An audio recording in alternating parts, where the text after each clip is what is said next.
Gikahinaman sa mga katawhan ang gidevelop nga Nature ug Family Park o Ecotourism Sanctuary sa Surigao del Sur human sa gipahigayong ceremonial groundbreaking niadtong nakalabay nga adlaw. Ang gikabutyag nga lugar mao ang Sitio Brazil, Barangay Mati o kanhing gikutaan sa mga miyembro sa rebuilding New People's Army. 5 years ago, ma'am, it would have been impossible to hold an activity like this because where we stand now used to be a guerrilla base, and now we are making that transformation, and thanks to you and thanks to the government that we are breaking grounds. Moabot sa 10.2 milyones pesos ang gigahin nga budget para sa Surigao City Nature ug Family Park. Naglangkob sa viewing deck, tribal hall ug community garden, tree parks ug nursery. Apil na ang camping ground.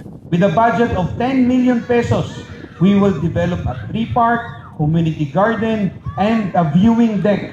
Wapo ba? Okay ka mo? Ang taga-Brazil, approve ka mo? Pwede na ako matuyog niya. Tunay pong napakaganda ng inyong lugar. Makikita nyo naman po, napapaligiran po tayo ng magagandang scenery. May mga bundok, punong-puno po ng halaman. Kaya po tamang-tama, puro green ang nakikita natin. Green, green, green project. From the breathtaking beaches, mountains with scenic trails, to your famous savory delicacies, perfect for foodies like me. Nipabot usab og dako nga pagpasalamat ang mga katawhan human sa gihimo nga inisyatiba sa gobyerno. In the heart of changing lives, kini si Brigada Christian Talimudaw Cabanyas sa 15.5 Brigada News FM Trento Agusan del Sur, The Music and Dos, Other we see.